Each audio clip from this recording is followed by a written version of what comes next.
tal amigos de Tirando Blanc, amigos de Grado Cero? Pues estamos aquí desde el stand del Tribunal Electoral del Poder Judicial de la Federación. Hoy vamos a hablar de una obra muy importante que se llama Procedimiento Especial Sancionador en la Justicia Electoral. Y hoy nos acompaña el magistrado Cliserio Coello Garcés. Bienvenido. Hola Carlos, ¿cómo estás? Muy buenas tardes. Ahora con motivo de la presentación de este libro que se llama Procedimiento Especial Sancionador en la Justicia Electoral, que acaba de publicar la editorial Tirando Blanc y que es parte de una colección que se llama Derecho y Democracia, que tengo la oportunidad de dirigir. Y esta colección de Derecho y Democracia realmente tiene como objeto que se genere un diálogo entre la academia y la jurisdicción. Hemos publicado algunos números en los que escriben magistrados, jueces, como por ejemplo filósofos del derecho o especialistas en derecho constitucional. De tal manera que esta colección Derecho y Democracia tiene como intención plantear tópicos de actualidad sobre el derecho constitucional, el derecho electoral, y ver estos temas desde diferentes vertientes, pero también que se genere a partir de esta colección Derecho y Democracia pues un diálogo no solo entre la academia, sino también entre los jueces y la academia. Pero muchas gracias por este espacio. Bien, como primera pregunta, usted que se desempeña como magistrado en el Tribunal Electoral, pues la cuestión de las sanciones en materia electoral es un tema ampliamente comentado, discutido. Sin embargo, pues hay varios temas que se relacionan, ¿no? Uno, la cuestión de los medios de comunicación, libertad de expresión y pues otros temas. En primera instancia quisiera que entráramos a hablar de cuestiones de medios de comunicación, ¿no? El procedimiento sancionador a estas cuestiones, ¿no? Que cada elección las vemos, me parece que para la sociedad son los procedimientos más visibles, ¿no? De alguna manera. Sí, claro. Sí, en el ámbito político electoral existen normas constitucionales que regulan el acceso a los medios de comunicación social, particularmente a la radio y televisión. Como tú sabes, existe una prohibición constitucional de adquirir directamente tiempos en radio y televisión en materia político-electoral. Ese es el esquema constitucional, esas son las normas que en este momento están vigentes y existe una cierta libertad para difundir propaganda electoral en otros medios de comunicación, como es el caso del Internet, las redes sociales, la prensa escrita. Estoy hablando de propaganda de carácter política o de carácter electoral. Pero también existe libertad de contenidos, por ejemplo, en los programas de noticias, en las barras de opinión, en los programas de análisis sobre asuntos de interés general o en aquellos programas con un formato específico como puede ser la parodia política como tal. Podríamos decir que en estos programas existe un margen amplio de libertad de contenidos a partir de la libertad de expresión, de la libertad informativa, de aquellos hechos que generen noticia, ¿no? Y también privilegiando que pues, en una sociedad democrática debe generarse espacios de reflexión, de análisis, de discusión, para construir una opinión pública libre y para que los ciudadanos cuenten con todos los elementos para poder tomar decisiones del ámbito público, como es el caso por excelencia de la emisión del voto, ¿no? Entonces tenemos un modelo de comunicación política muy particular para el caso mexicano y las autoridades electorales, en este caso la autoridad administrativa y el Tribunal Electoral,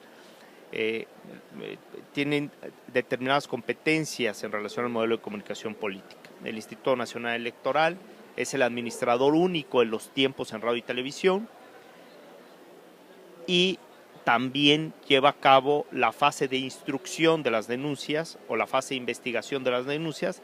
Las denuncias se presentan ante el Instituto Nacional Electoral, lleva a cabo la fase de instrucción y cuando cierra la fase de investigación remite el expediente al Tribunal Electoral, en concreto a la sala especializada del Tribunal Electoral que tengo el honor de dirigir y presidir, y es un órgano colegiado integrado por una magistrada y dos magistrados, un órgano colegiado de tres jueces. Las atribuciones de esta sala especializada en materia de comunicación política tiene particular relevancia porque todos los procedimientos especiales sancionadores que están dirigidos a generar una controversia o una denuncia sobre libertad de expresión en materia política, como puede ser la propaganda electoral o la compra y adquisición de tiempos en radio y televisión, o actos anticipados de precampaña o campaña, o la indebida difusión de propaganda gubernamental en procesos electorales, ¿no? Todos estos temas son atribuciones de la sala especializada y que se conocen por este nuevo órgano de la justicia electoral que tiene un año de existencia a partir de la reforma constitucional y legal de 2014. Es el órgano encargado de resolver estos asuntos y estas controversias en específico sobre la comunicación política electoral y los medios de comunicación, como tú planteabas en un principio. Ahora, a propósito de esta reforma 2014, ¿no?, que viene a ordenar y viene a mejorar la eficiencia de estas cuestiones, ¿usted cómo percibe la cuestión de la cantidad de sanciones? O sea, los partidos políticos, todos los actores políticos incurren en sanciones normalmente, pero luego se especula a veces de que muchas veces hay una especie de planeación de sanciones, ¿no?, de hasta dónde me permite la justicia. Y a mí me es muy preocupante porque el sistema de sanciones debiese ser excepcional, ¿no? Esa es mi inquietud. ¿Qué opinión le merece este tipo de ideas que luego se ponen en la mesa en los ambientes políticos? Sí. Bueno, hay que decir que el régimen sancionador está previsto para aquellas conductas que se configuran como ilícitos en cualquier materia. Y en materia electoral existe un catálogo de ilícitos o de infracciones que si un partido político, un candidato, un dirigente partidista o cualquier persona física o moral incurre en estos elementos del tipo, entonces debe valorarse, se presenta una denuncia, se analiza el material probatorio y se determina si existe o no esta infracción, y en caso de que la infracción sea existente, entonces se impone la sanción que corresponda. Bueno, como todo régimen sancionador, debe atenderse al debido proceso legal, debe garantizarse el derecho a la defensa, ¿no?, que eso es muy importante, debe respetarse los plazos previstos en la ley para, por ejemplo, el debido emplazamiento, para que el sujeto denunciado tenga la oportunidad de defenderse en un plazo razonable, en un tiempo razonable. Debe garantizarse la tutela judicial efectiva. En general, el principio de legalidad debe estar presente en la fase de instrucción y resolución de estos procedimientos especiales sancionadores en materia electoral. Y desde luego, si se acredita que un candidato o un partido político, y cuando digo se acredita es que se prueba con elementos de convicción y la conducta está prohibida expresamente por la ley y está configurada como una infracción, entonces se impone una sanción. Y usted dice, en ocasiones pareciera que hay una estrategia para vulnerar la ley. Yo creo que toda persona que está consciente que con un acto infringe una norma, también tiene conciencia sobre la consecuencia, que es, desde luego, una sanción en este caso, ¿no? Perfecto, muy ilustradora la respuesta. Ahora bien, pasemos a otra parte, ¿no? Usted ha mencionado la cuestión del debido proceso, que es una cuestión presente en todos los temas judiciales. Sin embargo, ¿qué características particulares se han presentado en la materia electoral? Porque, por ejemplo, en materia penal han surgido derechos a propósito del debido proceso, ¿no?, para que todas las etapas existan derechos y pues hay una correlación que permite que todo el proceso pues estén garantizados todos los derechos para todas las partes. Claro, el derecho al debido proceso legal es elemental debemos entender el debido proceso legal con un conjunto de derechos que tienen una relación directa con el debido proceso, pero también con el principio de legalidad, ¿no? Es muy importante entender al principio de legalidad no solo como la eficacia en la aplicación de la ley, sino que la autoridad o toda autoridad debe respetar el marco legal. Es decir, el principio de legalidad es una carga para la autoridad, principalmente, aunque también lleva implícita la necesidad de entender por legalidad la aplicación de la norma al caso concreto.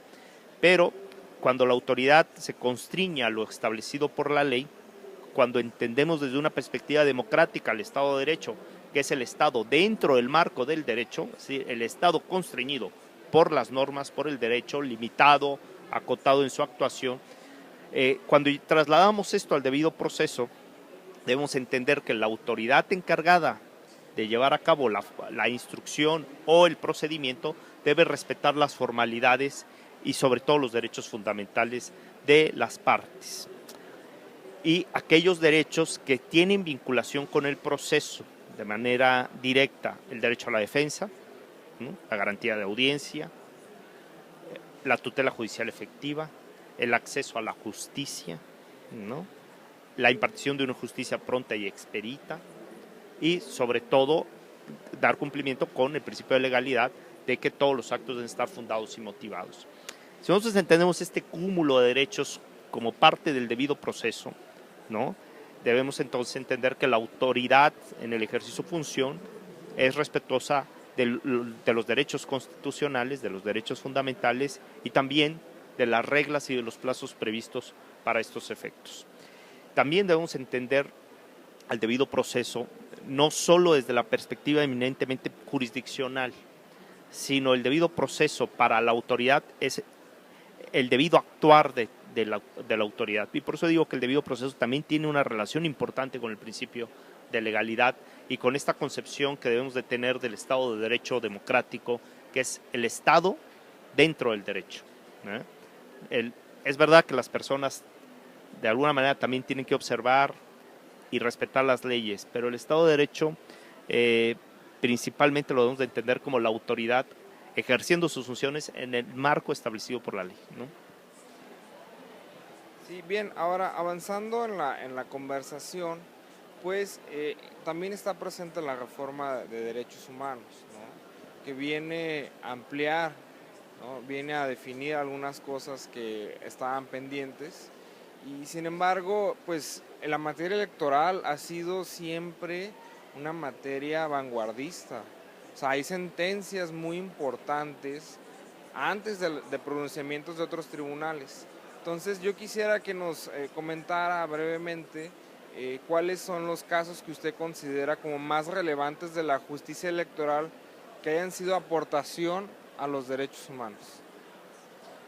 Yo creo que son muchos los casos. Mira, este libro que se está presentando aquí en la Feria Internacional del Libro de Guadalajara en 2015, que se llama Procedimiento Especial Sancionador en la Justicia Electoral, precisamente aborda una serie de casos resueltos por la Sala Especializada y por la Sala Superior en materia de libertad de expresión, por ejemplo. Cómo se ha determinado que es de trascendencia respetar y privilegiar la libertad de expresión de determinados programas, como el caso de las noticias, las barras de opinión, la sátira política, los programas de reflexión, de crítica, de debate. Y esta es una aportación importante para el sistema democrático porque se maximiza la libertad de expresión en el contexto del ámbito político electoral. En este libro que presentamos hoy aquí en la FIL se narran una serie de casos también del debido proceso legal, pero una serie de casos vinculados a la libertad de expresión y cómo en estos asuntos se ha venido potenciando estas libertades y también algunos casos que configuran sanción y qué criterios se tomaron para estos supuestos y por qué se llega a estas conclusiones.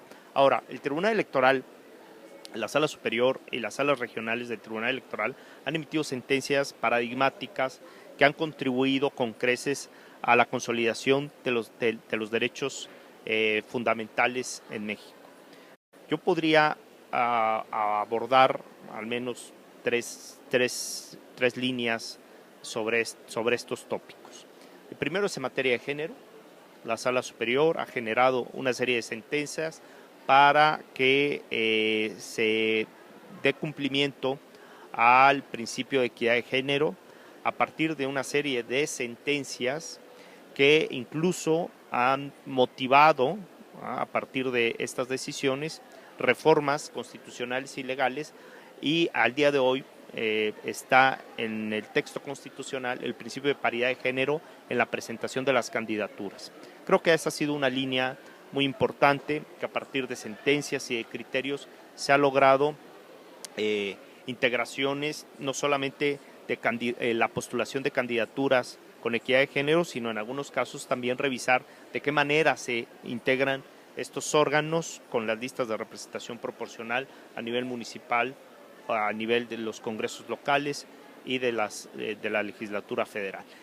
De tal manera que creo que esa ha sido una vertiente muy importante, una aportación muy importante del Tribunal Electoral en materia de derechos humanos. Otra es en materia de derechos indígenas. Se han generado muchos criterios interesantes en la que se potencia, por una parte, la libre determinación de los pueblos indígenas, el respeto a sus usos y costumbres, la posibilidad de ejercer derechos políticos diferenciados conforme al pluralismo jurídico que establece el artículo 2 constitucional, y que se trata de potenciar las formas ancestrales, los usos y las costumbres de las comunidades indígenas. Esa es una segunda vertiente de gran interés para los derechos fundamentales, y que la Sala Superior ha sido pionera en ese tema. Y un tercer aspecto, que es precisamente la materia de este libro, que es la libertad de expresión en el debate político. Potenciar la libertad de expresión en el debate político, eso ha sido muy importante, desde luego teniendo en cuenta que el marco constitucional da una serie de directrices, establece una serie de lineamientos, y a partir del modelo de comunicación política establecido en la Constitución y desarrollado en la ley secundaria,